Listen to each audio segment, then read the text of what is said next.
11th class की physical education में हमारी दूसरी यूनिट है ओलंपिज्म वैल्यू एजुकेशन। इस यूनिट में हमारी 5 सब यूनिट्स रहेगी, जो है Olympism concept and Olympics value, Olympic value education, ancient and modern Olympics, Olympic symbols, motto, flag, oath and anthem, and last is Olympic movement structure. Welcome to our channel study physical education. It is more than just playing games. तो इस unit की पहली सब unit से शुरू करते हैं, जो है Olympism concept and Olympic values, excellence, friendship and respect. Olympism एक फिलॉसफी ऑफ लाइफ है जो स्पोर्ट्स, एजुकेशन और कल्चर को आपस में जोड़ती। इसका मेन उद्देश्य है balance development of human personality, यानी बॉडी, माइंड और कैरेक्टर का ऑल राउंड डेवलपमेंट। ओलंपिज्म सिर्फ ओलंपिक गेम्स तक लिमिटेड नहीं है, बल्कि यह एक वे ऑफ लिविंग है जिसे हम डेली लाइफ में भी फॉलो कर सकते हैं। ओलंपिज्म का कंसेप्ट यह बताता है कि स्पोर्ट्स केवल जीत हार का खेल नहीं है। स्पोर्ट्स के माध्यम से discipline, fair play, team work और मॉरल वैल्यूज डेवलप होती हैं। ओलंपिज्म यंग पीपल को इंस्पायर करता है कि वे हेल्दी कंपटीशन के साथ साथ पीस, यूनिटी और म्यूचुअल अंडरस्टैंडिंग को भी प्रमोट करें। अब ओलंपिज्म के 3 कोर ओलंपिक वैल्यूज को समझते हैं: एक्सीलेंस, फ्रेंडशिप और रिस्पेक्ट। एक एक्सीलेंस। एक्सीलेंस का मतलब हमेशा फर्स्ट पोजीशन पाना नहीं होता। इसका रियल मीनिंग है डू योर बेस्ट। ओलंपिज्म हमें सिखाता है कि हमें अपनी फुल पोटेंशियल तक पहुंचने की कोशिश करनी चाहिए, चाहे रिजल्ट कुछ भी हो। फ्रेंडशिप ओलंपिक गेम्स का एक बहुत इंपॉर्टेंट वैल्यू है। यह वैल्यू यूनिटी, कोऑपरेशन और ग्लोबल ब्रदरहुड को प्रमोट करती है। स्पोर्ट्स डिफरेंट कंट्रीज, कल्चर्स और बैकग्राउंड्स के लोगों को एक साथ लाता है। ओलंपिज्म हमें सिखाता है कि कंपटीशन के बावजूद रिस्पेक्टफुल रिलेशनशिप्स और म्यूचुअल अंडरस्टैंडिंग बनाए रखना कितना जरूरी है। रिस्पेक्ट ओलंपिज्म का फाउंडेशन माना जाता है। इसका मतलब है रूल्स का पालन करना, अपोनेंट्स, ऑफिशियल्स, टीममेट्स और खुद का सम्मान करना। रिस्पेक्ट हमें फेयर प्ले, ऑनेस्टी और एथिकल बिहेवियर सिखाता है। स्पोर्ट्स में रिस्पेक्ट न सिर्फ गेम को क्लीन बनाता है, बल्कि प्लेयर्स के कैरेक्टर को भी मजबूत करता है। लास्ट में ओलंपिज्म और उसके ओलंपिक वैल्यूज एक्सीलेंस, फ्रेंडशिप और रिस्पेक्ट हमें स्पोर्ट्स के साथ साथ लाइफ लेसन्स भी सिखाते हैं। ये वैल्यू स्टूडेंट्स को बेटर एथलीट्स ही नहीं, बल्कि रिस्पॉन्सिबल और डिसिप्लिन सिटीजन्स बनने में मदद करती हैं। इन शॉर्ट, ओलंपिज्म हमें सिखाता है कि स्पोर्ट्स के मैदान में सीखी गई वैल्यूज को लाइफ के हर फील्ड में कैसे अप्लाई किया जाए। अगर आपको यह वीडियो पसंद आ रहा हो तो लाइक करें और इस वीडियो को शेयर करें ताकि और लोगों की हेल्प हो सके। अगर आप इसी तरह फिजिकल एजुकेशन के टॉपिक्स आसान तरीके से समझना चाहते हैं तो हमारी बुक ले सकते हैं। लिंक नीचे डिस्क्रिप्शन बॉक्स में दिया है। और इस चैनल को सब्सक्राइब करें ताकि हमारी आगे आने वाली वीडियोस आपसे मिस न हो। इस यूनिट की हमारी दूसरी सब यूनिट है Olympic value education. Joy of effort, fair play, respect for others, pursuit of excellence and balance among body, will, mind. Olympic value education का मेन एम है स्पोर्ट्स के माध्यम से लाइफ वैल्यूज सिखाना। यह एजुकेशन सिस्टम में students को सिर्फ फिजिकल फिटनेस ही नहीं, बल्कि मॉरल, सोशल और मेंटल वैल्यूज भी डेवलप करने में हेल्प करता है। ओलंपिक वैल्यूज हमें बताते हैं कि खेल खेलते समय और लाइफ में कैसे बिहेव करना चाहिए। अब हम ओलंपिक वैल्यू एजुकेशन के इम्पोर्टेंट कंपोनेंट्स को एक एक करके समझते हैं। एक, Joy of effort. Joy of effort का मतलब है मेहनत करने में खुशी महसूस करना। जॉय ऑफ एफर्ट हमें सिखाता है कि सक्सेस सिर्फ जीतने में नहीं, बल्कि पूरी डेडिकेशन और सिंसेरिटी से प्रयास करने में है। जब हम प्रैक्टिस करते हैं, चैलेंजेस फेस करते हैं और फिर भी एंजॉय करते हैं, तभी रियल लर्निंग होती है। 2, फेयर प्ले। फेयर प्ले का अर्थ है गेम के रूल्स का ईमानदारी से पालन करना। इसका मतलब चीटिंग, वायलेंस या अनएथिकल बिहेवियर से दूर रहना है। फेयर प्ले स्पोर्ट्समैनशिप, ऑनेस्टी और इक्वालिटी को प्रमोट करता है। यह ओलंपिक वैल्यू एजुकेशन हमें सिखाती है कि जीत अगर फेयर तरीके से न हो तो उसकी कोई रियल वैल्यू नहीं होती। 3, respect for others. Respect for others का मतलब है अपोनेंट्स, टीममेट्स, कोचेस, ऑफिशियल्स और ऑडियंस का सम्मान करना। यह ओलंपिक वैल्यूज हमें सिखाती हैं कि हर व्यक्ति की डिग्निटी इम्पोर्टेंट है। स्पोर्ट्स में रिस्पेक्ट डेवलप होने से टॉलरेंस, एम्पैथी और कोऑपरेशन जैसी क्वालिटीज ग्रो होती हैं, जो लाइफ में भी बहुत यूजफुल हैं। 4, pursuit of excellence. Pursuit of excellence का मतलब है अपना बेस्ट देने की लगातार कोशिश करना। इसका यह अर्थ नहीं है कि हर बार गोल्ड मेडल ही जीतना जरूरी है, बल्कि इम्प्रूवमेंट, सेल्फ डिसिप्लिन और कमिटमेंट ज्यादा इम्पोर्टेंट है। यह ओलंपिक वैल्यू स्टूडेंट्स को गोल ओरिएंटेड, कॉन्फिडेंट और मोटिवेटेड बनाती है। 5. Body, mind and will. यह ओलंपिक वैल्यू एजुकेशन का सबसे डीप कंसेप्ट है। इसका मतलब है फिजिकल फिटनेस यानी बॉडी, स्ट्रॉन्ग डिटर्मिनेशन यानी विल और पॉजिटिव थिंकिंग यानी माइंड के बीच प्रॉपर बैलेंस बनाना। जब बॉडी फिट होती है, विल स्ट्रॉन्ग होती है और माइंड काम रहता है, तब एक पर्सन ट्रूली सक्सेसफुल और हेल्दी बनता है। लास्ट में ओलंपिक वैल्यू एजुकेशन हमें सिखाती है कि स्पोर्ट्स सिर्फ कंपटीशन नहीं, बल्कि कैरेक्टर बिल्डिंग का पावरफुल टूल है। Joy of effort, fair play, respect for others, pursuit of excellence और बॉडी माइंड विल का बैलेंस, ये सभी वैल्यू स्टूडेंट्स को रिस्पॉन्सिबल, कॉन्फिडेंट और एथिकल ह्यूमन बीइंग्स बनाने में मदद करती है। सिंपल वर्ड्स में ओलंपिक वैल्यू एजुकेशन हमें खेल के मैदान से लाइफ तक सही रास्ता दिखाता है। इस यूनिट की हमारी तीसरी सब यूनिट है एंशिएंट एंड मॉडर्न ओलंपिक्स। क्या आप जानते हैं कि ओलंपिक्स की शुरुआत मेडल्स से नहीं, बल्कि एक सेक्रेड रिलीजियस फेस्टिवल से हुई थी? एक ऐसा समय था जब गेम्स के दौरान वॉर्स तक रुक जाते थे और विजेता को सिर्फ ऑलिव के पत्तों का ताज मिलता था, गोल्ड मेडल नहीं। लेकिन आज ओलंपिक्स $1 बिलियन ग्लोबल इवेंट बन चुका है, जहां टेक्नोलॉजी, पॉलिटिक्स, प्रोटेस्ट और वर्ल्ड रिकॉर्ड्स सब एक साथ दिखाई देते हैं। तो सवाल ये है, एंशिएंट ओलंपिक गेम्स और मॉडर्न ओलंपिक गेम्स में आखिर कितना फर्क है? क्या बदल गया? और क्या आज भी वही स्पिरिट जिंदा है? आज की इस वीडियो में हम अनकवर करेंगे ओलंपिक्स की पूरी जर्नी 776 BC से 21वीं सेंचुरी तक। स्टे टिल द एंड, क्योंकि जो फैक्ट्स आप जानने वाले हैं वो शायद आपने पहले कभी नहीं सुने होंगे। इस टॉपिक को हम 3 पार्ट्स में समझेंगे। पहले पार्ट में हम एंशिएंट ओलंपिक को डिटेल में समझेंगे, दूसरे पार्ट में हम बात करेंगे मॉडर्न ओलंपिक की, और तीसरे पार्ट में हम एक एंशिएंट और मॉडर्न ओलंपिक का कंपैरिजन देखेंगे। पहले बात करते हैं एंशिएंट ओलंपिक गेम्स की। एंशिएंट ओलंपिक गेम्स में हम इन टॉपिक्स को समझेंगे। 1. Traditional founding year of ancient Olympic. 2. mythological origins of ancient Olympic. 3. Location of Olympic Games. 4. Purpose and significance of Olympic. 5. Key figures of ancient Olympic. 6. Duration and evolution of Olympic Games. 7. Core athletic competitions of Olympic. 8. Religious rituals of ancient Olympic. 9. Socio-political impact of Olympic Games. 10. Prizes for victors of Olympic. और 11. Decline and discontinuation of ancient Olympic. तो चलिए शुरू करते हैं। 1. Traditional founding year 776 BC। Ancient Olympic games की traditional beginning year 776 BC मानी जाती है।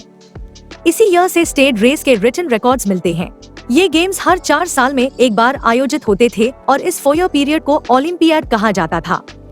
ग्रीक्स टाइम कैलकुलेशन भी ओलंपियाड के बेसिस पर करते थे, जिससे इसकी इम्पोर्टेंस साफ दिखाई देती है। 2. Mythological origins.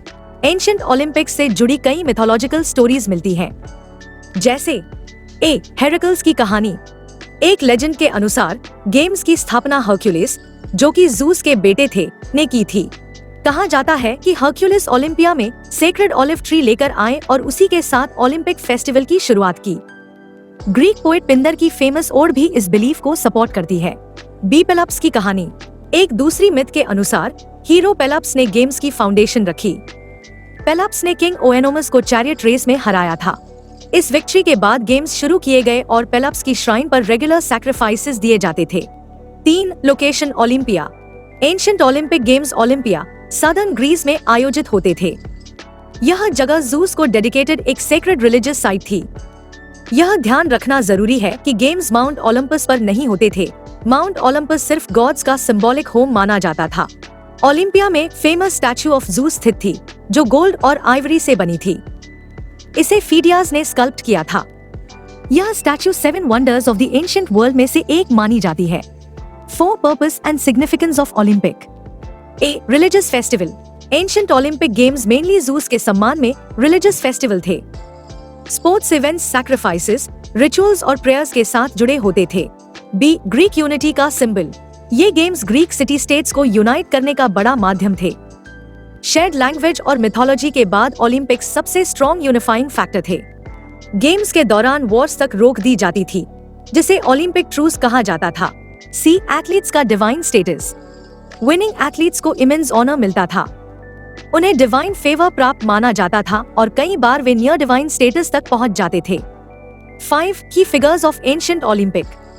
Hercules, mythological founder of ancient Olympic. Pelops, mythological founder of ancient Olympic. Zeus, Olympic Games के principal god. Phidias, statue of Zeus के sculptor. Coroebus of Elis 776 BC में first Olympic champion. King Ephitos Games को 776 BC में reinstitute किया। Theodosius एक ने 393 C में Games abolish किए। Verastates of Armenia was the last recorded ancient Olympic champion. 6. Duration and evolution of events. Initially, ancient Olympic Games सिर्फ एक दिन का इवेंट था। 684 BC तक ये 3 days के हो गए और 5th century BC तक गेम्स की ड्यूरेशन 5 days तक बढ़ गई। जैसे जैसे टाइम के साथ स्पोर्ट्स इवेंट्स बढ़े, गेम्स और ज्यादा ऑर्गेनाइज्ड और ग्रैंड बनते चले गए। 7. Core athletic competitions. Ancient Olympics में स्पोर्ट्स इवेंट्स लिमिटेड थे, लेकिन एक्सट्रीमली टफ और प्रेस्टिजियस माने जाते थे। ए. Running events. रनिंग सबसे पॉपुलर इवेंट था। स्टेड रेस लगभग 200 मीटर्स की फुट रेस। डायलोज लगभग 400 मीटर्स की race. Dolichos long distance running race. B. Pentathlon.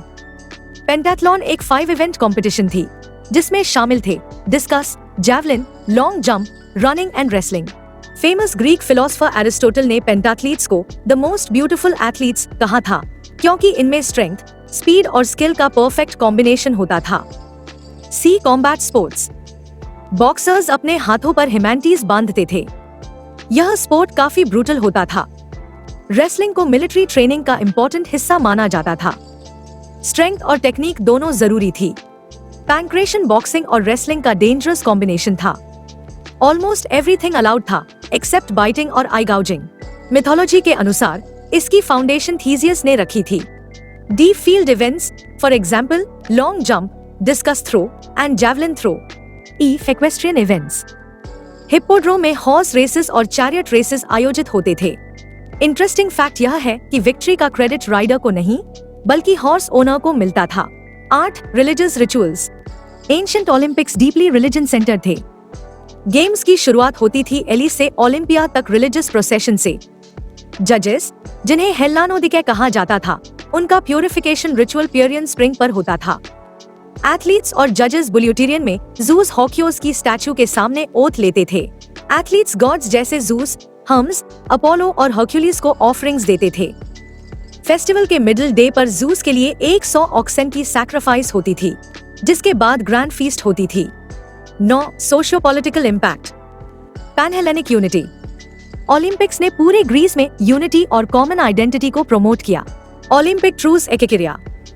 Olympic truce का मतलब था गेम्स के दौरान सभी वॉर्स को रोक देना ताकि एथलीट्स और स्पेक्टेटर्स सेफली ट्रैवल कर सकें।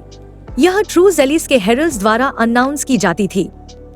हिस्टोरियन थ्यूसिडाइड्स के रिकॉर्ड्स के अनुसार स्पार्टन्स ने 420 BC में पहली बार ओलंपिक ट्रूस का वायोलेशन किया था। Political Prestige. गेम्स और सैंक्चुअरी पर कंट्रोल होना पॉलिटिकल पावर और प्रेस्टीज का सिंबल था। इसी वजह से कॉन्फ्लिक्ट्स भी हुए, जैसे 364 BC में एलिस द्वारा पीसा पर attack. 10 prizes for victors. Winners को ऑलिव रीथ पहनाया जाता था जो गोल्ड सिकल से काटी जाती थी। 5th डे पर टेम्पल ऑफ जूस तक विक्ट्री प्रोसेशन होती थी। विक्टर्स को लाइफ टाइम फ्री मील्स और कभी कभी उनकी स्टैचू भी बनाई जाती थी। लेकिन सबसे बड़ा रिवॉर्ड था ग्लोरी, ऑनर और फेम, न सिर्फ एथलीट के लिए बल्कि उसकी सिटी स्टेट के लिए भी। 11. Decline and discontinuation. Ancient Olympic games लगातार 293 ओलंपियाड्स तक चले, यानी 776 BC से 393 C तक। रोमन एम्परर थियोडोसियस ने 393 C में गेम्स को एबॉलिश कर दिया क्योंकि वे पेगन रिचुअल्स को सप्रेस कर क्रिश्चियनिटी प्रमोट करना चाहते थे। अदर रीजंस थे रोमन एम्पायर में कल्चरल वैल्यूज का चेंज, क्रिश्चियन और ओलंपिक आइडियल्स में डिफरेंस, पॉलिटिकल इंस्टेबिलिटी और इकोनॉमिक प्रॉब्लम्स। 345 AD की डेल्फी इंस्क्रिप्शन बताती है कि पिथियन गेम्स फंड्स और पार्टिसिपेंट्स की कमी से कैंसिल हो गए थे। धीरे धीरे ओलंपिया साइट अबैंडन हो गई, नेचुरल डिजास्टर्स आए और यह एरिया मिट्टी में दब गया। अब हम समझते हैं मॉडर्न ओलंपिक गेम्स की पूरी जर्नी कि कैसे ये गेम्स रिवाइव हुए, इनकी फिलॉसफी क्या है और टाइम के साथ ओलंपिक्स कैसे इवॉल्व होते गए। मॉडर्न ओलंपिक गेम्स में हम इन टॉपिक्स को समझेंगे। 1. Revival and founding of modern Olympic games. इसमें हम बात करेंगे Baron Pierre de Coubertin, International Olympic Committee (IOC) और फर्स्ट मॉडर्न ओलंपिक गेम्स की। 2. Core philosophy of modern Olympic. इसमें हम बात करेंगे main aims of Olympism, core Olympic values और की प्रिंसिपल्स ऑफ ओलंपिज्म की। 3. एवोल्यूशन ऑफ द गेम्स यानी Olympics का विकास। इसमें हम बात करेंगे summer and winter Olympic games, youth Olympic games, number of sports events in Olympic, Paralympic games और जेंडर इक्विटी इन ओलंपिक्स की। 4. Key figures of modern Olympic games. 5. Political arenas, boycotts, protests, propaganda. And 6. Other important dates and milestones of modern Olympic. तो चलिए शुरू करते हैं। 1. Revival and founding. Modern Olympic games को revive करने का credit जाता है बैरन पियर दे कूबर्टिन को। वे एक फ्रेंच एरिस्टोक्रेट और एजुकेटर थे जिन्होंने स्पोर्ट्स को एजुकेशन और पीस से जोड़ने का सपना देखा। 1892 में उन्होंने पहली बार ओलंपिक्स को रिवाइव करने का आइडिया प्रपोज किया। 1894 में पेरिस में एक इंटरनेशनल कांग्रेस ऑर्गेनाइज किया। इसी कांग्रेस से मॉडर्न ओलंपिक गेम्स की रीएस्टैब्लिशमेंट हुई। कूबर्टिन का बिलीफ था कि स्पोर्ट्स नेशंस को जोड़ सकता है और वॉर्स को रोकने में हेल्प कर सकता है। इंटरनेशनल ओलंपिक कमेटी की स्थापना 23 जून 1894 को पेरिस कांग्रेस में हुई। IOC का मेन गोल है फिजिकल एजुकेशन को प्रमोट करना, स्पोर्टिंग यूनिवर्सलिज्म के थ्रू पीस सर्व करना। डिमिट्रियस विकेलास ग्रीस से IOC के फर्स्ट प्रेसिडेंट थे और कूबर्टिन सेक्रेटरी बने। C. First modern Olympic games 1896। First modern Olympics 1896 में एथेंस, ग्रीस में आयोजित हुए। पहले ओलंपिक खेलों में वर्ल्ड की 14 कंट्रीज से 241 मेल एथलीट्स ने 43 इवेंट्स में पार्टिसिपेट किया। स्पाइरिडन लुइस इस ओलंपिक्स के मैराथन चैंपियन बने, जो आज भी ग्रीक हिस्ट्री के हीरो माने जाते हैं। 2. Core philosophy of modern Olympic. Olympism एक फिलॉसफी ऑफ लाइफ है। यह बॉडी, विल और माइंड को इक्वली डेवलप करने पर फोकस करती है। स्पोर्ट्स को कल्चर और एजुकेशन के साथ ब्लेंड करती है। Main aims of Olympism: sport को हार्मोनियस ह्यूमन डेवलपमेंट के सर्विस में लगाना, पीसफुल सोसाइटी को प्रमोट करना, ह्यूमन डिग्निटी को प्रिजर्व करना। कोर ओलंपिक वैल्यूज: एक्सीलेंस, अपना बेस्ट देना, फ्रेंडशिप, यूनिटी और mutual understanding, respect, fair play, rules का पालन और डोपिंग के against fight. Key principles of Olympism are non discrimination, sustainability, humanism, universality and solidarity. Sport, education और culture का strong alliance. 3. Evolution of the games, Olympics का विकास। A. Summer and winter Olympic games. First official winter Olympic games 1924 में चैमोनिक्स, France में हुए। 1992 तक summer और winter games same year में होते थे। 1994 लिलीहैमर विंटर गेम्स से फॉर्मेट चेंज हुआ। अब ओलंपिक्स हर 2 साल में होते हैं, ऑल्टरनेटिंग समर और winter. B. Youth Olympic games. Youth Olympic games 2010 में स्टार्ट हुए। यह कंपटीशन 14 से 18 साल के युवाओं के लिए आयोजित किए जाते हैं। यूथ ओलंपिक गेम्स का उद्देश्य यंग एथलीट्स में ओलंपिक वैल्यूज डेवलप करना है। C. Number of sports events. Time के साथ ओलंपिक्स में स्पोर्ट्स की संख्या बढ़ती गई। पहले मॉडर्न ओलंपिक गेम्स में 9 स्पोर्ट्स के 43 इवेंट्स हुए थे। आने वाले 2028 लॉस एंजलिस ओलंपिक में ये बढ़कर 36 स्पोर्ट्स के 353 इवेंट्स होने एक्सपेक्टेड है। कुछ स्पोर्ट्स ऐड हुए तो कुछ रिमूव भी हुए, जैसे टग ऑफ वॉर और रोप क्लाइंबिंग अब डिस्कंटिन्यूड है। D. Paralympic games. पैरालंपिक्स की ओरिजिन जुड़ी है डॉक्टर लुडविग गटमैन से। 1948 में उन्होंने इंजर्ड वर्ल्ड वॉर 2 सोल्जर्स के लिए स्टोक मांडेविले गेम्स ऑर्गेनाइज किए। फर्स्ट फॉर्मल पैरालंपिक गेम्स 1960 रोम में हुए। इंटरनेशनल पैरालंपिक कमेटी (IPC) 1989 में बनी। पैरालंपिक्स ने साबित किया कि डिसेबिलिटी लिमिटेशन नहीं, डिटर्मिनेशन स्ट्रेंथ है। E. Gender equity in Olympics. Women ने पहली बार पेरिस 1900 में ओलंपिक्स में पार्टिसिपेट किया। सिर्फ 22 विमेन ने स्पोर्ट्स लाइक टेनिस और गोल्फ में पार्टिसिपेट किया। First female Olympic champion Switzerland की हेलेन दे पोर्टेल्स थी, जिन्होंने सेलिंग में गोल्ड मेडल जीता था। एम्स्टर्डम 1928 में महिलाओं ने पहली बार एथलेटिक्स और जिम्नास्टिक्स में पार्टिसिपेट किया। IOC ने 1996 ओलंपिक चार्टर में ऑफिशियली विमेन इन स्पोर्ट को प्रमोट करने की रिस्पॉन्सिबिलिटी एक्सेप्ट की। लंदन 2012 के ओलंपिक में महिलाओं ने सभी स्पोर्ट्स में पार्टिसिपेट किया। इसी ओलंपिक में हर देश से एटलीस्ट 1 फीमेल एथलीट ने पार्टिसिपेट किया। 4 key figures of modern Olympic games. अब हम मॉडर्न ओलंपिक गेम्स के उन इम्पोर्टेंट लोगों और बदलावों को समझते हैं जिन्होंने ओलंपिक्स को सिर्फ स्पोर्ट्स इवेंट नहीं बल्कि ग्लोबल मूवमेंट बना दिया। मॉडर्न ओलंपिक्स की जर्नी कुछ विजनरी ऑर्गेनाइजर्स और लेजेंडरी एथलीट्स के बिना अधूरी है। पियर दे कॉबर्टन मॉडर्न ओलंपिक्स और आईओसी के फाउंडर। उनका सपना था स्पोर्ट्स के थ्रू पीस और एजुकेशन को प्रमोट करना। दिमित्रियस विकेलास आईओसी के फर्स्ट प्रेसिडेंट, जिन्होंने 1896 एथेंस गेम्स को सक्सेसफुली लॉन्च किया। स्पाइरिडन लुइस 1896 ओलंपिक्स के फर्स्ट मैराथन चैंपियन, ग्रीस के नेशनल हीरो। हेलेन दे पोर्टेल्स 1900 पेरिस गेम्स में first female Olympic champion, women participation की शुरुआत का strong symbol. Doctor Ludwig Guttmann Paralympic games के फाउंडर, उन्होंने प्रूव किया कि डिसेबिलिटी वीकनेस नहीं स्ट्रेंथ हो सकती है। टॉमी स्मिथ और John Carlos 1968 Mexico City Olympics में ब्लैक पावर सैल्यूट के थ्रू रेसिज्म और इनजस्टिस के खिलाफ powerful protest. Mark Spitz Munich 1972 में स्विमिंग में 7 गोल्ड मेडल्स जीते, जो उस टाइम एक वर्ल्ड रिकॉर्ड था। माइकल फेल्प्स ओलंपिक्स के मोस्ट डेकोरेटेड एथलीट, 28 मेडल्स जिसमें 23 गोल्ड जीत चुके हैं, कंसिस्टेंसी और एक्सेलेंस का बेस्ट एग्जाम्पल है। पीटर यूबेरथ 1984 लॉस एंजलिस ओलंपिक्स को फाइनेंशियली सक्सेसफुल बनाया और न्यू कमर्शियल मॉडल इंट्रोड्यूस किया। 5 political arenas, boycotts, protests, propaganda. अब हम समझते हैं ओलंपिक्स का एक सेंसिटिव लेकिन बहुत इंपॉर्टेंट साइड जहां स्पोर्ट्स सिर्फ स्पोर्ट्स नहीं रहते बल्कि पॉलिटिक्स, प्रोटेस्ट्स और ग्लोबल पावर प्ले का स्टेज बन जाते हैं। ओलंपिक गेम्स अक्सर वर्ल्ड पॉलिटिक्स से अलग नहीं रह पाए हैं। हिस्ट्री में कई ऐसे मोमेंट्स आए हैं जहां गेम्स ने पॉलिटिकल मैसेज या प्रोटेस्ट का रूप ले लिया। 1936 बर्लिन ओलंपिक्स। इन गेम्स को नाजी जर्मनी ने प्रोपेगेंडा के रूप में यूज किया।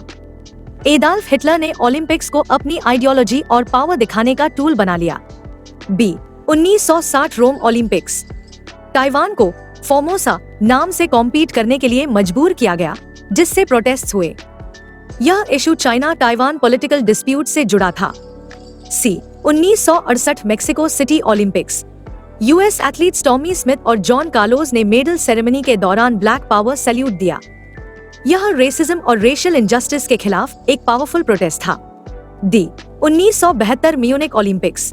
यह गेम्स म्यूनिक मासकर के लिए याद किए जाते हैं, जहां टेररिस्ट ग्रुप ब्लैक सितंबर ने इजरायली टीम पर हमला किया। यह ओलंपिक्स हिस्ट्री का सबसे ट्रैजिक मोमेंट माना जाता है। 1976 Montreal Olympics. Over 20 African Nations ने बॉयकॉट किया क्योंकि न्यूजीलैंड के अपार्टाइड साउथ अफ्रीका से स्पोर्टिंग रिलेशंस थे। इसी ओलंपिक्स में ताइवान ने भी नेमिंग डिस्प्यूट के कारण विथड्रॉ कर लिया। 1980 मॉस्को ओलंपिक्स। सोवियत यूनियन द्वारा अफगानिस्तान इन्वेजन के प्रोटेस्ट में यूएसए लेड बॉयकॉट हुआ। ओवर 60 कंट्रीज ने गेम्स में हिस्सा नहीं लिया। 1984 लॉस एंजलिस ओलंपिक्स। इसके जवाब में सोवियत लेड बॉयकॉट हुआ। कोल्ड वॉर पॉलिटिक्स साफ दिखाई दी। 2008 बीजिंग ओलंपिक्स। चाइना के लिए यह ओलंपिक्स एक कमिंग आउट पार्टी थे, ग्लोबल पावर शोकेस। लेकिन ह्यूमन राइट्स ग्रुप्स ने चाइना की पॉलिसीज को लेकर क्रिटिसिज्म भी किया। 2014 सोची winter Olympics.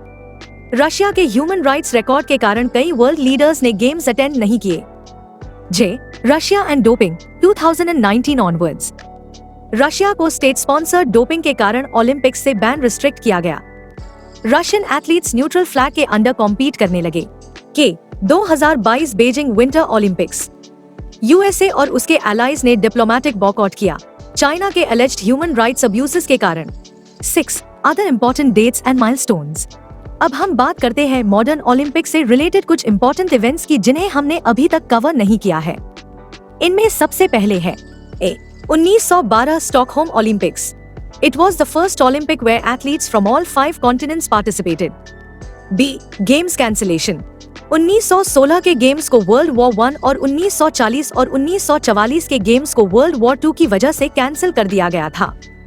The Olympic Flame Torch Relay. Olympic flame को पहली बार 1928 एम्स्टर्डम गेम्स में इंट्रोड्यूस किया गया था, लेकिन टॉर्च रिले की शुरुआत बाद में 1936 बर्लिन गेम्स से हुई। Live local broadcast of Olympic. 1936 Berlin Olympics में पहला मौका था जब ओलंपिक्स को लोकल लेवल पर टीवी पर ब्रॉडकास्ट किया गया। Live world wide broadcast of Olympic. 1964 Tokyo Olympics में पहली बार सैटेलाइट ब्रॉडकास्ट का इस्तेमाल हुआ, जिससे पूरी दुनिया ने गेम्स को लिव अपनी स्क्रीन पर देखा। Drug testing. 1968 Mexico Olympics. इसी साल परफॉर्मेंस एनहांसिंग ड्रग्स, नशीली दवाओं के लिए फर्स्ट ऑफिशियल टेस्टिंग शुरू की गई थी। ईयर 1992। लास्ट टाइम समर और विंटर ओलंपिक सेम ईयर में हुए। इसी पीरियड में आईओसी ने एमेच्योर ओनली रूल को ऑलमोस्ट अबैंडन कर दिया, जिससे प्रोफेशनल एथलीट्स का रास्ता खुला। Refugee Olympic team. इसकी शुरुआत रियो 2016 में हुई।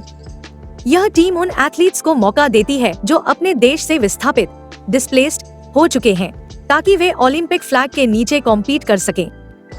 2020 टोक्यो पोस्टपोनमेंट। इतिहास में यह पहली बार हुआ जब गेम्स को कैंसिल करने के बजाय पोस्टपोन, आगे बढ़ाना किया गया, और इसकी वजह कोविड-19 पैंडेमिक थी। अगर आप इसी तरह फिजिकल एजुकेशन के टॉपिक्स आसान तरीके से समझना चाहते हैं तो हमारी बुक ले सकते हैं। लिंक नीचे डिस्क्रिप्शन बॉक्स में दिया है।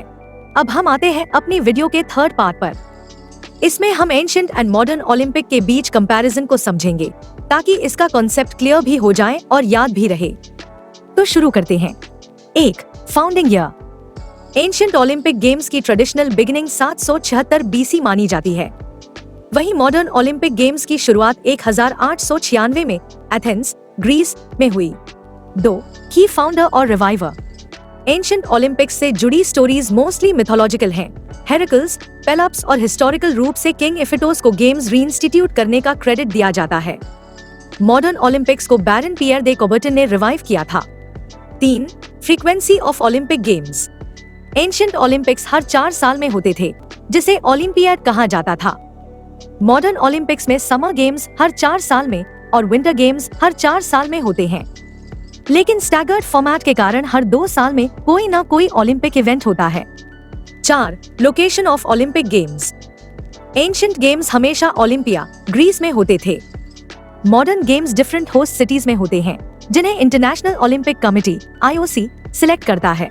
5. कोर फिलॉसफी और ऑब्जेक्टिव्स। एंशिएंट ओलंपिक्स का मैं उद्देश्य था ज़ूस को ऑनर करना, पैनहेलेनिक यूनिटी और अरेते यानी एक्सीलेंस दिखाना। मॉडर्न ओलंपिक्स की फिलॉसफी है ओलंपिज्म यानी पीस, फ्रेंडशिप, एक्सीलेंस, यूनिवर्सलिज्म और education through sports culture. 6. Governing body. Ancient Olympic games को एलीन ऑफिशियल्स और हेल्लानोदिके यानी जजेस कंट्रोल करते थे। मॉडर्न ओलंपिक गेम्स को IOC गवर्न करता है। 7. पार्टिसिपेंट्स। एंशिएंट ओलंपिक्स में सिर्फ free Greek male citizens participate कर सकते थे। विमेन मोस्टली एक्सक्लूडेड थी, कुछ एक्सेप्शंस को छोड़कर, जैसे हेरियन गेम्स। मॉडर्न ओलंपिक्स में IOC की 206 मेंबर कंट्रीज से कोई भी पार्टिसिपेट कर सकता है। इसमें विमेन भी पार्टिसिपेट कर सकती है और प्रोफेशनल एथलीट्स भी। 8. Number of athletes. Ancient Olympics में एग्जैक्ट नंबर्स क्लियर नहीं है, लेकिन ये एक लार्ज पैनहेलेनिक गैदरिंग होती थी। मॉडर्न ओलंपिक्स में लगभग 10,500 एथलीट्स ने 2024 पेरिस ओलंपिक्स में पार्टिसिपेट किया था। 9. Religious nature. Ancient Olympics deeply religious थे, रिचुअल्स, सैक्रिफाइसेस और ओथ्स के साथ किए जाते थे। मॉडर्न ओलंपिक्स लार्जली सेक्युलर हैं, लेकिन ट्रेडिशंस सिंबॉलिक हैं। इसमें ओलंपिक फ्लेम, ओथ, सेरेमनीज होती है। 10. की स्पोर्ट्स और इवेंट्स। एंशिएंट ओलंपिक्स में running, pentathlon, boxing, pankration, wrestling और चैरियट रेसेस जैसे स्पोर्ट्स इवेंट्स होते थे। मॉडर्न ओलंपिक्स में athletics, swimming, gymnastics, cycling, team sports आदि जैसे इवेंट्स होते हैं। Sports program time to time evolve होता रहता है।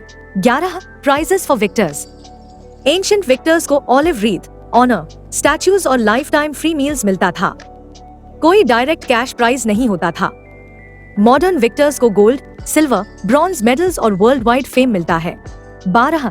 Gender participation. एंशिएंट गेम्स अगर कुछ एक्सेप्शंस को छोड़ दिया जाए तो आदमियों के लिए थे। मॉडर्न गेम्स में विमेन पार्टिसिपेशन पर कोई रोक नहीं है। 13. Disability participation. एंशिएंट ओलंपिक्स में डिसेबिलिटी इंक्लूजन का कोई सिस्टम नहीं था। मॉडर्न एरा में डिसेबल्ड लोगों के लिए पैरालंपिक, स्पेशल ओलंपिक और डेफलिम्पिक जैसे कॉम्पिटिशंस होते हैं। 14. Political significance.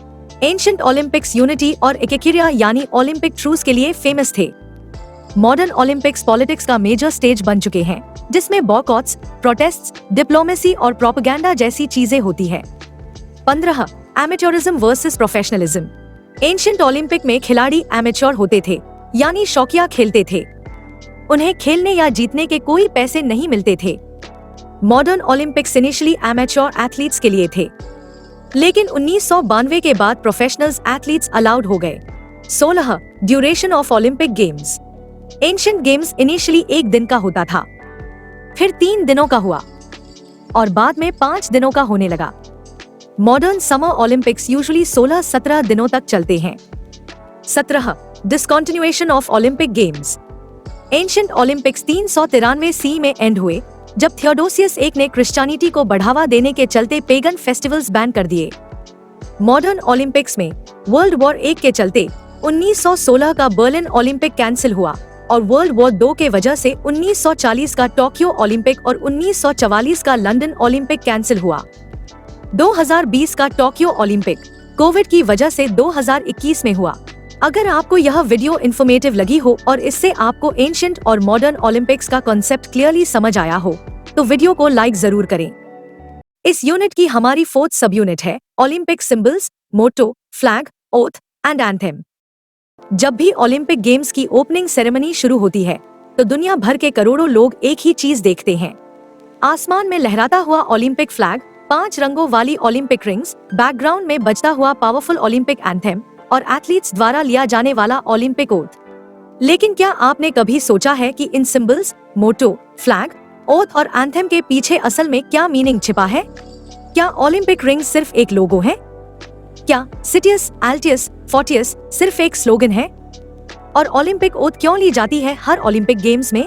आज की इस वीडियो में हम ओलंपिक्स के सबसे इम्पोर्टेंट सिंबल्स और ट्रेडिशंस को सिंपल और इंटरेस्टिंग वे में समझेंगे। Olympic symbol, Olympic motto, Olympic flag, Olympic oath और ओलंपिक एंथेम। तो चलिए शुरू करते हैं ओलंपिक्स के उन पावरफुल सिंबल्स को समझना जो पूरी दुनिया को एक साथ जोड़ते हैं। पहले बात करते हैं ओलंपिक सिंबल की। ओलंपिक सिंबल को देखते ही हमारे माइंड में यूनिटी, पीस और ग्लोबल फ्रेंडशिप की इमेज आ जाती है। ओलंपिक सिंबल दरअसल ओलंपिक रिंग्स हैं, जो पूरी दुनिया में ओलंपिक्स की पहचान बन चुके हैं। ओलंपिक सिंबल में 5 इंटरलिंक्ड रिंग्स होते हैं। ये रिंग्स एक दूसरे से जुड़े हुए हैं, जो यह दिखाते हैं कि दुनिया के अलग अलग हिस्से आपस में कनेक्टेड हैं। इन रिंग्स के कलर्स हैं ब्लू, येलो, ब्लैक, ग्रीन और रेड। ये रिंग्स व्हाइट बैकग्राउंड पर बने होते हैं, जिसे हम ओलंपिक फ्लैग में देखते हैं। 5 रिंग्स का मतलब है 5 कॉन्टिनेंट्स की unity, Asia, Africa, Europe, America और ऑस्ट्रेलिया। यह सिंबल बताता है कि ओलंपिक्स में पूरी दुनिया के एथलीट्स बिना किसी डिस्क्रिमिनेशन के एक साथ कॉम्पीट करते हैं।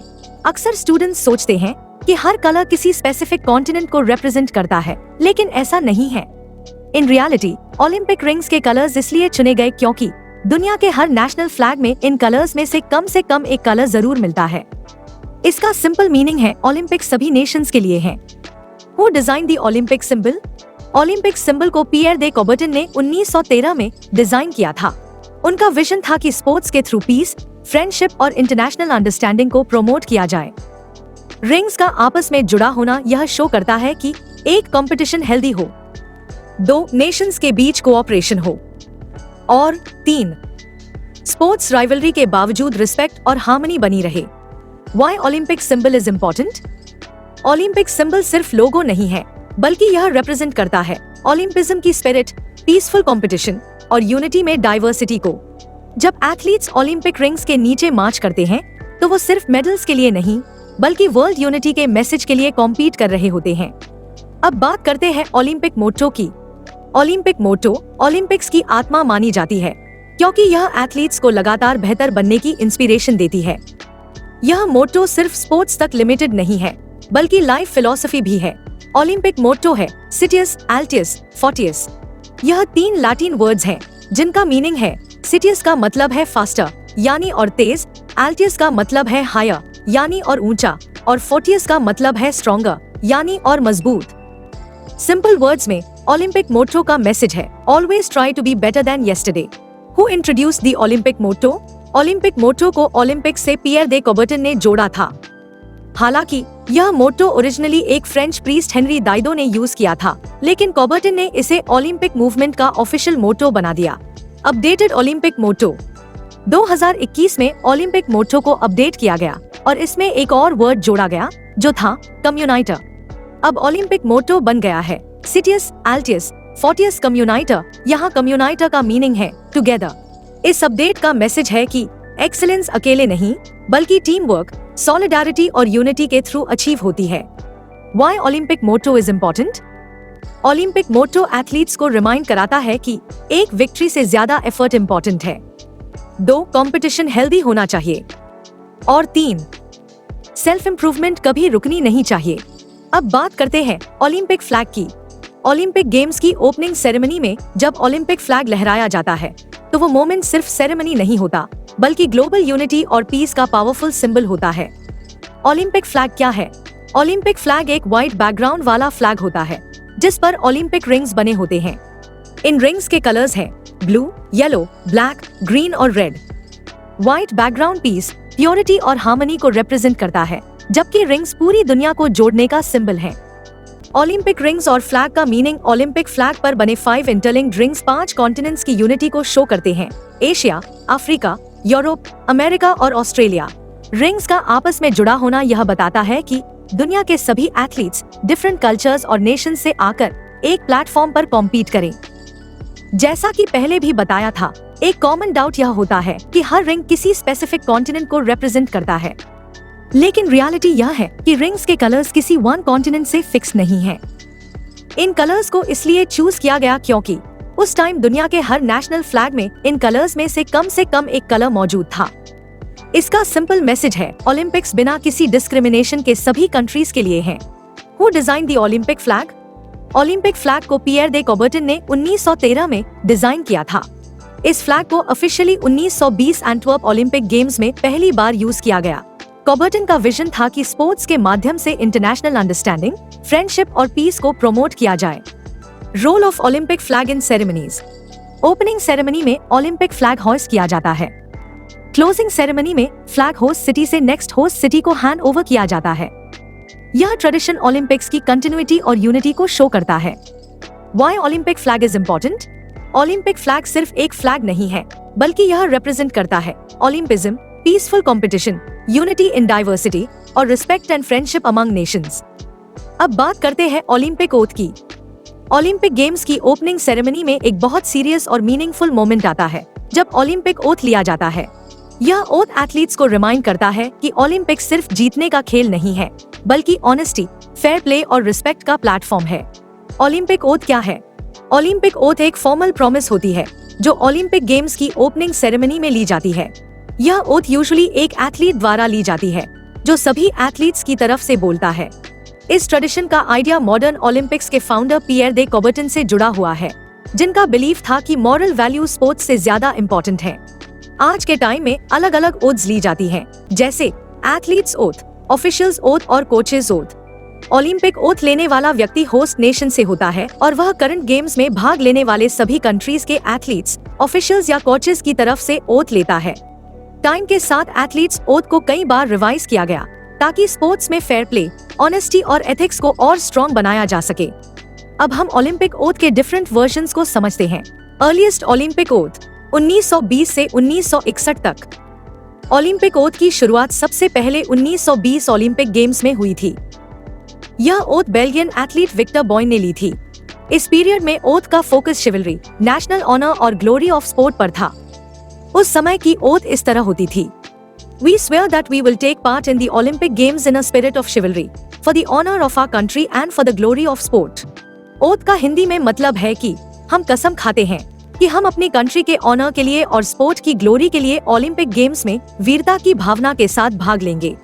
रिवाइज्ड ओलंपिक ओथ 1961 से 1998 तक। इस वर्जन में रूल्स और स्पोर्ट्समैनशिप पर ज्यादा जोर दिया गया। यहाँ पर ओथ इस तरह थी: In the name of all competitors, I promise that we shall take part in these Olympic Games, respecting and abiding by the rules that govern them, in the true spirit of sportsmanship, for the glory of sport and the honor of our teams. इसका Hindi version इस तरह था: सभी प्रतिभागियों की ओर से मैं यह वादा करता हूँ कि हम खेल की महिमा और अपनी टीमों के सम्मान के लिए खेल भावना के सच्चे भाव से इन ओलंपिक खेलों में भाग लेंगे, इनके नियमों का सम्मान करेंगे और उनका पालन करेंगे। यह ओथ क्लियरली बताती है कि रूल्स के बिना कंपटीशन मीनिंगलेस है। रीसेंट ओलंपिक ओथ 1998 से अभी तक मॉडर्न ओलंपिक्स में डोपिंग और ड्रग्स एक सीरियस इशू बन गए, इसलिए ओथ को और स्ट्रिक्ट बनाया गया।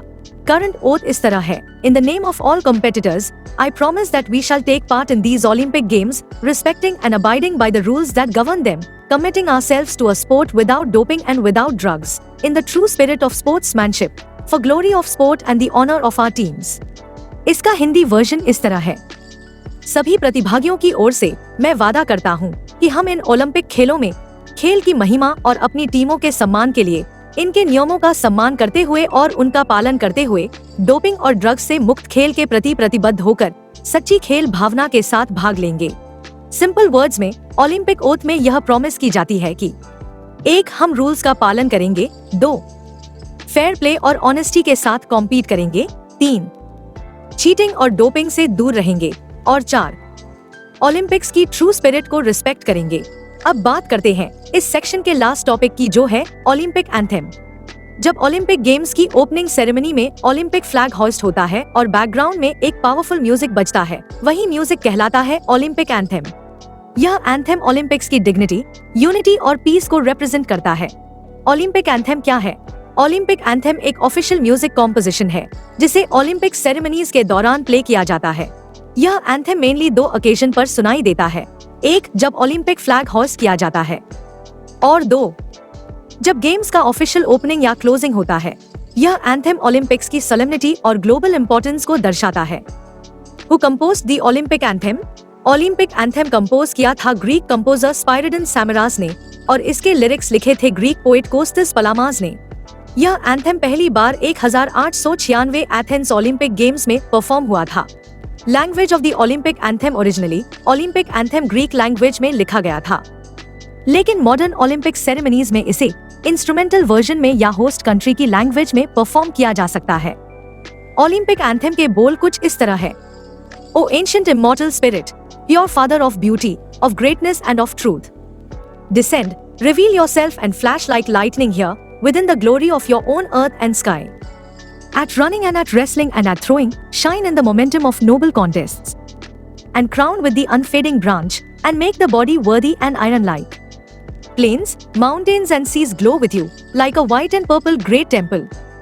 And hurries at the temple here, your pilgrim, O ancient immortal spirit, every nation. अब एंथम के लिरिक्स को मीनिंग के साथ हिंदी में समझते हैं। हे प्राचीन अमर आत्मा, जो ब्यूटी, ग्रेटनेस और ट्रूथ के प्योर सोर्स हो, नीचे आओ, स्वयं को प्रकट करो और इस पवित्र धरती और आकाश की ग्लोरी में बिजली की तरह चमक उठो। दौड़, कुश्ती और थ्रोज जैसे खेलों में इन नोबल कॉम्पिटिशन्स की एनर्जी में चमको। खिलाड़ियों को अमर ऑलिव ब्रांच से सम्मानित करो और उनके शरीर को स्ट्रॉन्ग, डिसिप्लिन और आयरन लाइक बनाओ।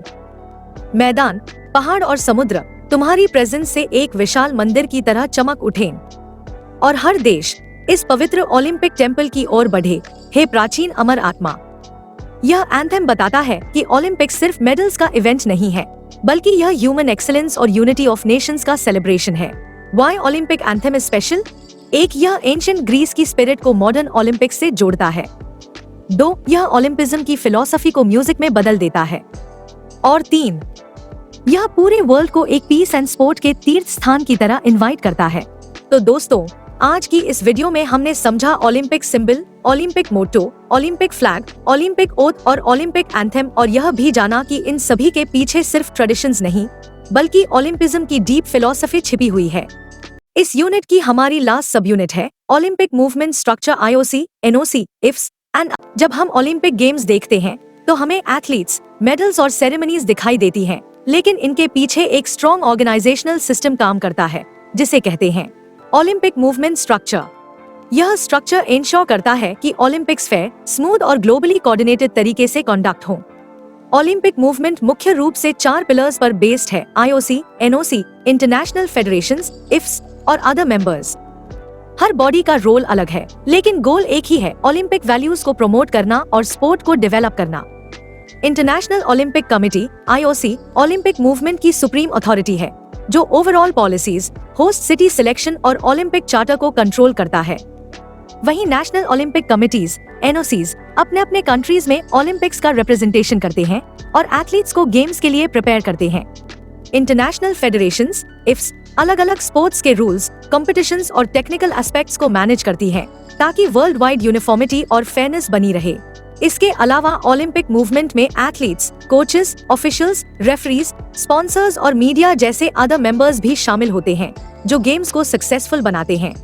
सिंपल वर्ड्स में ओलंपिक मूवमेंट स्ट्रक्चर एक ग्लोबल टीम वर्क सिस्टम है जहां हर ऑर्गेनाइजेशन अपनी रिस्पॉन्सिबिलिटी निभाकर ओलंपिक्स को वर्ल्ड्स बिगेस्ट स्पोर्टिंग फेस्टिवल बनाती है। अब हम ओलंपिक मूवमेंट के इन सभी पिलर्स को एक एक कर डिटेल में समझेंगे। पहले हम ओलंपिक मूवमेंट की टॉप अथॉरिटी यानी इंटरनेशनल ओलंपिक कमेटी IOC की हिस्ट्री, स्ट्रक्चर, ऑब्जेक्टिव्स और मिशन को डिटेल में समझते हैं। सबसे पहले बात करते हैं IOC की हिस्ट्री की। IOC की स्थापना 23 जून 1894 को पेरिस में हुई थी। इसके फाउंडर थे बैरन पियर दे कौबर्टिन, जिन्होंने एंशिएंट ओलंपिक्स से इंस्पायर्ड होकर मॉडर्न ओलंपिक गेम्स को रिवाइव करने का सपना देखा।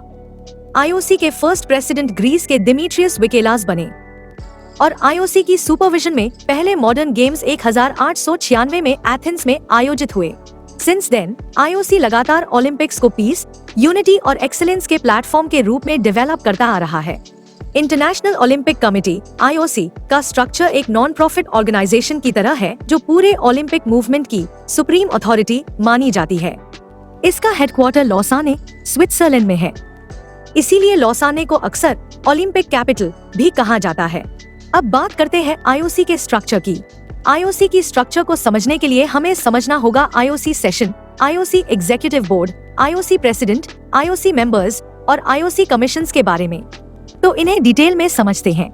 एक, द सेशन यानी IOC की सर्वोच्च सभा। यह IOC की जनरल असेंबली की तरह है और संगठन का सबसे शक्तिशाली अंग है। रोल ऑफ IOC सेशन, यहाँ बड़े फैसले लिए जाते हैं जैसे ओलंपिक चार्टर में बदलाव करना, नए मेंबर्स को चुनना और सबसे जरूरी अगले ओलंपिक की होस्ट सिटीज का चुनाव करना। इसकी मीटिंग साल में कम से कम एक बार जरूर होती है। 2, द एग्जीक्यूटिव बोर्ड यानी IOC का कार्यकारी बोर्ड। यह IOC का मैनेजमेंट हार्ट है जो ऑर्गेनाइजेशन के डेली एडमिनिस्ट्रेशन को संभालता है। कॉम्पोजिशन ऑफ एग्जीक्यूटिव बोर्ड, इसमें एक प्रेसिडेंट, 4 वाइस प्रेसिडेंट्स और 10 अन्य मेंबर्स होते हैं। इस बोर्ड की ड्यूटीज है फाइनेंसेस को मैनेज करना, एनुअल रिपोर्ट्स तैयार करना और यह पक्का करना कि सभी नियम फॉलो हो रहे हैं। 3, द प्रेसिडेंट यानी IOC के अध्यक्ष। प्रेसिडेंट पूरे IOC का चेहरा और ऑफिशियल रिप्रेजेंटेटिव होता है। टर्म ऑफ प्रेसिडेंट, इनका चुनाव 8 साल के लिए होता है जिसे 4 साल के लिए एक बार और बढ़ाया जा सकता है। पावर ऑफ प्रेसिडेंट, प्रेसिडेंट ही सभी एक्टिविटीज की अध्यक्षता करते हैं और ऑर्गेनाइजेशन के परमानेंट फंक्शनिंग को इंश्योर करते हैं। 4, द मेंबर्स यानी IOC के सदस्य। एक दिलचस्प बात यह है कि IOC मेंबर्स अपने देश को IOC में रिप्रेजेंट नहीं करते, बल्कि वे IOC को अपने देश में रिप्रेजेंट करते हैं। इनकी संख्या मैक्सिमम 115 हो सकती है। इसमें एक्टिव एथलीट्स, इंटरनेशनल फेडरेशंस के लीडर्स और नेशनल ओलंपिक कमेटीज के प्रमुख शामिल होते हैं। 5, द कमीशंस यानी आयोग। स्पेसिफिक टास्क्स को हैंडल करने के लिए कई स्पेशलाइज्ड कमीशंस बनाई गई हैं, जैसे एथलीट्स कमीशन एथलीट्स की वॉइस रिप्रेजेंट करती है। एथिक्स कमीशन एथिक्स और इंटेग्रिटी इंश्योर करती है। Medical anti doping commission doping free sport पर focus. Women in sport commission gender equality promote करती है। Sustainability legacy commission long term impact पर काम करती है। द 3 पिलर्स यानी ओलंपिक मूवमेंट के 3 स्तंभ। IOC अकेले काम नहीं करती, यह एक पिरामिड के टॉप पर है जिसके नीचे ये 3 पिलर्स आते हैं। इंटरनेशनल फेडरेशंस IFs जो इंडिविजुअल स्पोर्ट्स को ग्लोबली कंट्रोल करती है, जैसे फुटबॉल को फीफा या एथलेटिक्स को world athletics federation. National Olympic committees NOCs जो हर देश के अंदर ओलंपिक मूवमेंट को बढ़ावा देती है, जैसे इंडिया में Indian Olympic Association. Organising committees OCOGs ये टेम्पररी बॉडीज होती हैं जो किसी स्पेसिफिक सिटी में गेम्स आयोजित करने के लिए बनाई जाती है। अब हम बात करेंगे IOC के ऑब्जेक्टिव्स यानी उद्देश्यों की। इंटरनेशनल ओलंपिक कमेटी के मुख्य ऑब्जेक्टिव्स का मकसद सिर्फ हर 4 साल में खेल आयोजित करना नहीं है, बल्कि दुनिया भर में खेलों के माध्यम से शांति और विकास को बढ़ावा देना है। IOC के प्रमुख ऑब्जेक्टिव्स इस तरह है। 1, प्रमोशन ऑफ ओलंपिज्म। IOC का सबसे पहला और बड़ा मकसद ओलंपिक वैल्यूज, एक्सीलेंस, फ्रेंडशिप और रिस्पेक्ट को दुनिया भर में फैलाना है। इसका रोल है खेलों को शिक्षा, एजुकेशन और संस्कृति, कल्चर के साथ जोड़ना ताकि समाज में सुधार आए। लक्ष्य है खेल को मानव जीवन का एक अनिवार्य हिस्सा बनाना। 2. Regular celebration of the games. IOC यह सुनिश्चित करता है कि Olympic games, summer, winter and youth Olympics हर 4 साल में बिना किसी रुकावट के पूरी भव्यता के साथ आयोजित किए जाएं। इसका काम यह भी पक्का करना है कि होस्ट सिटी के पास खेलों के लिए बेहतरीन इंफ्रास्ट्रक्चर और सिक्योरिटी हो। 3. Support for athletes. Athlete Olympic movement का केंद्र होते हैं। IOC उनकी भलाई के लिए कई कदम उठाता है, जैसे एथलीट्स कमीशन। इसके जरिए खिलाड़ियों की आवाज को ऑर्गेनाइजेशन के फैसलों में शामिल किया जाता है। ओलंपिक सॉलिडारिटी, उन देशों के खिलाड़ियों को फाइनेंशियल एड और कोचिंग सपोर्ट देना जिनके पास रिसोर्सेज की कमी है। 4. Fight against doping. खेलों की ईमानदारी और खिलाड़ियों की सेहत को बचाने के लिए IOC पूरी तरह प्रतिबद्ध है। यह वाडा यानी वर्ल्ड एंटी डोपिंग एजेंसी के साथ मिलकर काम करती है ताकि क्लीन स्पोर्ट के माहौल को बढ़ावा दिया जा सके। 5. Promotion of gender equality. IOC का एक बहुत बड़ा ऑब्जेक्टिव खेलों में महिलाओं की भागीदारी बढ़ाना है। यह पक्का करना कि ओलंपिक में पुरुष और महिला एथलीटों की संख्या बराबर हो और महिलाओं को स्पोर्ट्स एडमिनिस्ट्रेशन में उच्च पदों पर लाना। 6. Piece and unity. ओलंपिक्स का एक यूनिक कंसेप्ट है द ओलंपिक ट्रूज यानी ओलंपिक संधि। इसका मतलब है युद्धों और विवादों के बावजूद खेलों के दौरान शांति बनाए रखने का आह्वान करना ताकि दुनिया के सभी एथलीट एक साथ मिलजुल कर खेल सकें। 7. Environmental sustainability. आधुनिक समय में IOC का एक बड़ा फोकस ग्रीन गेम्स पर है। यह होस्ट सिटीज पर जोर देता है कि वे ऐसे स्टेडियम और फैसिलिटीज बनाएं जिनका पर्यावरण पर कम से कम असर हो और जिन्हें खेलों के बाद भी इस्तेमाल किया जा सके। अब बात करते हैं IOC के मिशन की। IOC का मिशन क्लियरली डिफाइंड है। 1. ओलंपिक चार्टर को प्रोटेक्ट और प्रमोट करना। 2. होस्ट सिटी सिलेक्ट करना और गेम्स की क्वालिटी एंश्योर करना। 3. नेशनल ओलंपिक कमिटीज NOCs और इंटरनेशनल फेडरेशंस IFs के साथ कोऑर्डिनेशन। 4. एथलीट्स के राइट्स और वेलफेयर की प्रोटेक्शन। जेंडर इक्वालिटी, सस्टेनेबिलिटी और एथिकल स्पोर्ट को प्रमोट करना। 5. स्पोर्ट के थ्रू पीसफुल सोसाइटी और इंटरनेशनल अंडरस्टैंडिंग डेवलप करना। 6. IOC यह भी इंश्योर करता है कि ओलंपिक्स पॉलिटिकल प्रेशर, डिस्क्रिमिनेशन और अनफेयर प्रैक्टिसेस से दूर रहें। IOC के बाद अब हम ओलंपिक मूवमेंट के एक बहुत इंपॉर्टेंट पिलर को समझते हैं जिसे कहा जाता है इंटरनेशनल स्पोर्ट्स फेडरेशंस या सिंपली IFs। अगर IOC ओलंपिक मूवमेंट की टॉप अथॉरिटी है तो इंटरनेशनल स्पोर्ट्स फेडरेशंस हर इंडिविजुअल स्पोर्ट की बैकबोन है। सबसे पहले समझते हैं कि IFs क्या है।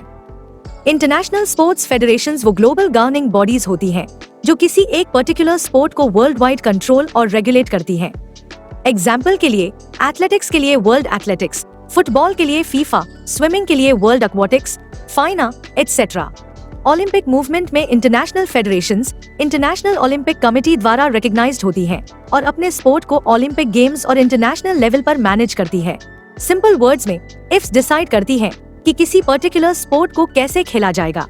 अब बात करते हैं IFs के स्ट्रक्चर की। हर इंटरनेशनल फेडरेशन की स्ट्रक्चर ऑलमोस्ट सिमिलर होती है। इसमें एक जनरल असेंबली या कांग्रेस होती है जो कि हाईएस्ट डिसीजन मेकिंग बॉडी है। इसमें मेंबर कंट्रीज की नेशनल फेडरेशंस शामिल होती हैं और इसमें पर्टिकुलर स्पोर्ट या गेम के रूल्स, पॉलिसीज और मेजर डिसीजंस अप्रूव होते हैं। इसमें एक एग्जीक्यूटिव कमेटी या काउंसिल होती है जो कि फेडरेशन की एग्जीक्यूटिव बॉडी होती है। इस कमेटी में प्रेसिडेंट, वाइस प्रेसिडेंट्स और इलेक्टेड मेंबर्स होते हैं। इसमें डेली एडमिनिस्ट्रेशन और पॉलिसी इम्प्लीमेंटेशन का काम होता है। इंटरनेशनल फेडरेशन का प्रेसिडेंट उस पर्टिकुलर फेडरेशन का हेड और ग्लोबल रिप्रेजेंटेटिव होता है। वह स्पोर्ट की ओवरऑल लीडरशिप और डायरेक्शन प्रोवाइड करता है। एक इंटरनेशनल फेडरेशन में अलग अलग तरह की कमिटीज और कमीशंस होती है, जैसे technical committee, medical and anti doping committee, athletes commission, referees और ऑफिशियल्स कमिटी एटसेट्रा। हर एक स्पोर्ट या गेम की इंटरनेशनल फेडरेशन का एक हेडक्वार्टर होता है जो कि उसका परमानेंट ऑफिस होता है और यह अलग अलग कंट्रीज में होता है। यहाँ कुछ स्पोर्ट्स या गेम्स की लिस्ट उनकी लोकेशन के साथ दी हुए हैं। इन हेडक्वार्टर्स का professional staff day to day work handle करता है। अब हम इंटरनेशनल स्पोर्ट्स फेडरेशंस के ऑब्जेक्टिव्स को समझते हैं। इंटरनेशनल स्पोर्ट्स फेडरेशंस के मेन ऑब्जेक्टिव्स होते हैं: 1. अपने स्पोर्ट के रूल्स एंड रेगुलेशंस बनाना और अपडेट करना। 2. World wide uniform rules ensure करना।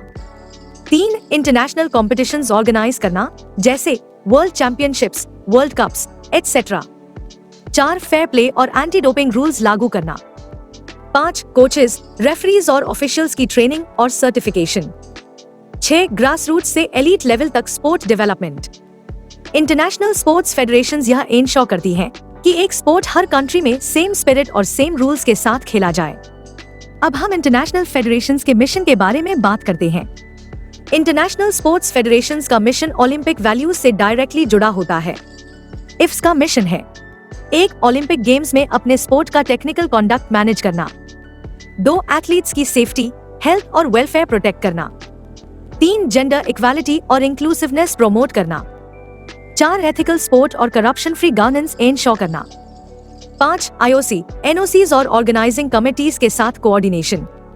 और 6 स्पोर्ट को ग्लोबली पॉपुलर और एक्सेसिबल बनाना। इंटरनेशनल फेडरेशंस ओलंपिक गेम्स के दौरान competition format, qualification system, equipment standards और रेफरिंग व जजिंग क्राइटेरिया डिसाइड करती है। इफ्स के बिना स्पोर्ट्स के रूल्स यूनिफॉर्म नहीं रहेंगे। जजिंग और ऑफिशिएटिंग कंट्रोवर्शियल हो जाएगी। ओलंपिक कॉम्पिटिशंस फेयर नहीं रह पाएंगी। इसलिए इफ्स ओलंपिक मूवमेंट की टेक्निकल एक्सपर्ट्स मानी जाती है। सिंपल वर्ड्स में, इंटरनेशनल स्पोर्ट्स फेडरेशंस वो ऑर्गेनाइजेशंस हैं जो हर स्पोर्ट को ग्लोबली रेगुलेट, डेवलप और प्रोटेक्ट करती हैं ताकि ओलंपिक्स में फेयर, सेफ और हाई क्वालिटी कंपटीशन पॉसिबल हो सके। अब हम ओलंपिक मूवमेंट के एक और बहुत इंपॉर्टेंट पिलर को समझते हैं, जिसे कहते हैं नेशनल ओलंपिक कमिटीज यानी एनओसीज। अगर आईओसी ग्लोबल लेवल पर ओलंपिक्स को गाइड करता है, तो एनओसीज कंट्री लेवल पर ओलंपिक मूवमेंट की बैकबोन होते हैं। नेशनल ओलंपिक कमिटीज वो ऑर्गेनाइजेशंस होती हैं जो अपने अपने कंट्रीज में ओलंपिक मूवमेंट को रिप्रेजेंट और प्रमोट करती हैं। हर कंट्री का एक एनओसी होता है जिसे International Olympic Committee officially recognise करता है। एग्जाम्पल के लिए, इंडिया में इंडियन ओलंपिक एसोसिएशन आईओए है। यूएसए में United States Olympic Paralympic Committee है। जापान में जापानीज ओलंपिक कमेटी है। सिंपल वर्ड्स में, एनओसीज अपने कंट्री और आईओसी के बीच ब्रिज का काम करते हैं। Structure of National Olympic Committees. हर एनओसी की स्ट्रक्चर ऑलमोस्ट सिमिलर होती है। इसकी स्ट्रक्चर में आती है: 1 जनरल असेंबली, यह एनओसी की हाईएस्ट अथॉरिटी है। इसमें अफिलिएटेड नेशनल स्पोर्ट्स फेडरेशंस के रिप्रेजेंटेटिव्स होते हैं। देश में स्पोर्ट्स से रिलेटेड मेजर पॉलिसीज, इलेक्शंस और डिसीजंस यही होते हैं। 2 एग्जीक्यूटिव कमेटी और एग्जीक्यूटिव काउंसिल, एनओसी में president, vice presidents, secretary general और अदर मेंबर्स होते हैं। ये डे टू डे एडमिनिस्ट्रेशन और पॉलिसी इंप्लीमेंटेशन का काम करते हैं। 3 प्रेसिडेंट, प्रेसिडेंट एनओसी का हेड होता है और कंट्री को आईओसी और इंटरनेशनल फोरम्स में रिप्रेजेंट करता है। यह देश में ओलंपिक एक्टिविटीज को लीडरशिप देता है। 4 अफिलिएटेड नेशनल फेडरेशंस, यह कंट्री में डिफरेंट स्पोर्ट्स की नेशनल फेडरेशंस को अफिलिएशन देता है। ये फेडरेशंस एथलीट सिलेक्शन और ट्रेनिंग में की रोल निभाती है। 5 सेक्रेटेरिएट और ऑफिस, यह आईओए का एडमिनिस्ट्रेटिव स्टाफ होता है और देश में स्पोर्ट्स से रिलेटेड रिकॉर्ड्स, कोऑर्डिनेशन और कम्युनिकेशन हैंडल करता है। Objectives of National Olympic committees. National Olympic committees के मेन ऑब्जेक्टिव्स होते हैं: 1 अपने कंट्री में ओलंपिक वैल्यूज, एक्सीलेंस, फ्रेंडशिप और रिस्पेक्ट को प्रमोट करना। 2 ओलंपिक चार्टर का पालन करना। एथलीट्स को ओलंपिक गेम्स के लिए सिलेक्ट और प्रिपेयर करना। 3 स्पोर्ट्स डेवलपमेंट और फिजिकल एजुकेशन को एनकरेज करना। 4 नेशनल फेडरेशंस के बीच कोऑर्डिनेशन और सपोर्ट एस्टैब्लिश करना। और 5 नॉन डिस्क्रिमिनेशन और फेयर प्ले इंश्योर करना। मिशन और role of National Olympic Committees. NOCs की रोल बहुत प्रैक्टिकल और ग्राउंड लेवल होती है। 1 Olympic games, Asian games, Commonwealth games में नेशनल कंटिंजेंट भेजना। 2 एथलीट्स की ट्रेनिंग, प्रेपरेशन और वेलफेयर इंश्योर करना। 3 गवर्नमेंट, स्पोर्ट्स बॉडीज और आईओसी के साथ coordination. 4 Olympic day, Olympic education और यूथ प्रोग्राम्स ऑर्गेनाइज करना। 5 जेंडर इक्वालिटी, इंक्लूसिवनेस और एथिकल स्पोर्ट को प्रमोट करना। ओलंपिक गेम्स के दौरान एनओसीज एथलीट्स और ऑफिशियल्स की एक्रेडिटेशन हैंडल करते हैं और टीम मैनेजमेंट और डिसिप्लिन मेंटेन करते हैं। Why NOCs are important? NOCs के बिना 1 एथलीट्स को इंटरनेशनल ओलंपिक्स तक पहुंचने में दिक्कत आएगी। 2 स्पोर्ट्स का कंट्री लेवल कोऑर्डिनेशन इम्पॉसिबल हो जाएगी। 3 ओलंपिक वैल्यूज ग्रासरूट्स तक नहीं पहुंचेंगी। सिंपल वर्ड्स में नेशनल ओलंपिक कमिटीज अपने कंट्री में ओलंपिक मूवमेंट की ऑफिशियल गार्डियंस हैं, जो एथलीट्स को ग्लोबल स्टेज तक पहुंचाने के साथ साथ ओलंपिक वैल्यूज को ग्राउंड लेवल तक फैलाती हैं। अब हम इंडिया में ओलंपिक मूवमेंट की टॉप अथॉरिटी के बारे में बात करते हैं, जिसे कहा जाता है इंडियन ओलंपिक एसोसिएशन। IOA वही बॉडी है जो इंडिया को ओलंपिक्स और other international multi sport events में ऑफिशियली रिप्रेजेंट करती है। इंडियन ओलंपिक एसोसिएशन इंडिया की नेशनल ओलंपिक कमेटी यानी NOC है। इसकी स्थापना 1927 में हुई थी। सर दोराबजी टाटा इसके पहले प्रेसिडेंट और A.G. नौहरे पहले सेक्रेटरी बने। 2022 से अभी 2026 में IOA की प्रेसिडेंट PT उषा है। IOA को इंटरनेशनल ओलंपिक कमेटी से रिकॉग्निशन प्राप्त है और यह ओलंपिक चार्टर के अनुसार काम करती है। सिंपल वर्ड्स में IOA इंडिया और इंटरनेशनल ओलंपिक कमेटी के बीच ऑफिशियल लिंक है। IOA का मैं काम है इंडियन एथलीट्स को Olympic games, Asian games, Commonwealth games और अदर इंटरनेशनल इवेंट्स में पार्टिसिपेट कराने की रिस्पॉन्सिबिलिटी निभाना। स्ट्रक्चर ऑफ IOA की स्ट्रक्चर डेमोक्रेटिक और ऑर्गेनाइज्ड होती है। इसमें आते हैं 1. General assembly. यह IOA की सुप्रीम अथॉरिटी है। इसमें अफिलिएटेड नेशनल स्पोर्ट्स फेडरेशंस और स्टेट ओलंपिक एसोसिएशंस के रिप्रेजेंटेटिव्स होते हैं। इंडिया में स्पोर्ट्स से रिलेटेड मेजर डिसीजंस, इलेक्शंस और पॉलिसीज यहीं अप्रूव होती हैं। 2. Executive council. IOA की एग्जीक्यूटिव काउंसिल में president, vice presidents, secretary general, joint secretary, treasurer और अदर इलेक्टेड मेंबर्स होते हैं। एग्जीक्यूटिव काउंसिल IOA के डे टू डे एडमिनिस्ट्रेशन और पॉलिसी इम्प्लीमेंटेशन को हैंडल करती है। 3. प्रेसिडेंट IOA का हेड होता है और इंडिया को IOC और इंटरनेशनल स्पोर्ट्स फोरम्स में रिप्रेजेंट करता है। इसके अलावा IOA का प्रेसिडेंट देश में ओलंपिक एक्टिविटीज को लीडरशिप और डायरेक्शन देता है। 4. Affiliated bodies. IOA देश की नेशनल स्पोर्ट्स फेडरेशंस और स्टेट ओलंपिक एसोसिएशंस को अफिलिएशन देता है। ये बॉडीज एथलीट्स की आइडेंटिफिकेशन, ट्रेनिंग और सिलेक्शन में की रोल निभाती हैं। 5. IOA सेक्रेटेरिएट और ऑफिस। यह IOA का एडमिनिस्ट्रेटिव स्टाफ होता है और इंडिया में स्पोर्ट्स से रिलेटेड कोऑर्डिनेशन, कम्युनिकेशन और रिकॉर्ड कीपिंग का काम करता। Objectives of IOA। Indian Olympic association के मेन ऑब्जेक्टिव्स हैं। 1. इंडिया में ओलंपिक मूवमेंट और ओलंपिक वैल्यूज को प्रमोट करना। 2. ओलंपिक चार्टर का पालन करना। 3. इंडियन एथलीट्स को ओलंपिक गेम्स और अदर मल्टी स्पोर्ट इवेंट्स के लिए प्रिपेयर और सिलेक्ट करना। 4. नेशनल स्पोर्ट्स फेडरेशंस और स्टेट एसोसिएशंस के बीच कोऑर्डिनेशन बनाना। 5. फेयर प्ले, नॉन डिस्क्रिमिनेशन और एथिकल स्पोर्ट को इंश्योर करना। 6. स्पोर्ट्स पार्टिसिपेशन और फिजिकल एजुकेशन को एनकरेज करना। मिशन और रोल ऑफ IOA का रोल प्रैक्टिकल और ग्राउंड लेवल होता है। इसमें आते हैं 1. इंडियन कंटिंजेंट को Olympics, Asian games, Commonwealth games में ऑफिशियली भेजना। 2. एथलीट्स और ऑफिशियल्स की सिलेक्शन, अक्रेडिटेशन और मैनेजमेंट करना। 3. होस्ट कंट्री और IOC के साथ कोऑर्डिनेशन बनाना।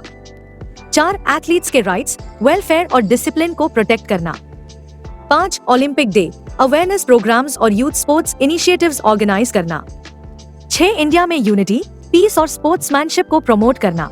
इंटरनेशनल इवेंट्स के दौरान IOA इंश्योर करती है कि Indian team proper preparation, discipline और डिग्निटी के साथ पार्टिसिपेट करे। Why IOA is important for India? IOA के बिना इंडिया ओलंपिक्स में ऑफिशियली पार्टिसिपेट नहीं कर सकता। इंडियन एथलीट्स को ग्लोबल प्लेटफॉर्म नहीं मिलेगा और इंडिया में ओलंपिक वैल्यूज ग्रासरूट्स तक नहीं पहुंच पाएंगी।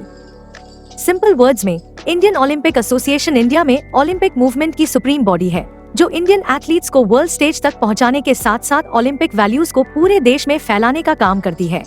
तो दोस्तों, आज की इस वीडियो में हमने पूरे ओलंपिक मूवमेंट स्ट्रक्चर को डिटेल में समझा, IOC, NOCs, इंटरनेशनल फेडरेशंस और IOA, और यह भी देखा कि कैसे ये सभी मिलकर ओलंपिक्स को एक ग्लोबल, फेयर और वेल ऑर्गेनाइज्ड स्पोर्टिंग सिस्टम बनाते हैं। अब आपको क्लियरली समझ आ गया होगा कि ओलंपिक्स सिर्फ एथलीट्स और मेडल्स तक सीमित नहीं है, बल्कि इसके पीछे एक powerful global team work system काम करता है, जो ओलंपिक वैल्यूज, एक्सीलेंस, फ्रेंडशिप और रिस्पेक्ट को पूरी दुनिया में फैलाता है। अगर आपको यह वीडियो यूजफुल और इन्फॉर्मेटिव लगी हो तो वीडियो को लाइक जरूर करें और ऐसे ही फिजिकल एजुकेशन के इम्पोर्टेंट टॉपिक्स को आसान लैंग्वेज में सीखने के लिए चैनल स्टडी फिजिकल एजुकेशन को सब्सक्राइब करना बिल्कुल न भूलें। साथ ही बेल आइकन प्रेस करें ताकि हमारी आने वाली वीडियोस की नोटिफिकेशन आपको सबसे पहले मिले। अगर इस टॉपिक से रिलेटेड आपके कोई डाउट्स या क्वेश्चंस हैं तो उन्हें कमेंट सेक्शन में जरूर लिखें। हम फिर मिलेंगे नेक्स्ट वीडियो में एक और इम्पोर्टेंट टॉपिक के साथ। Thank you for watching and keep learning.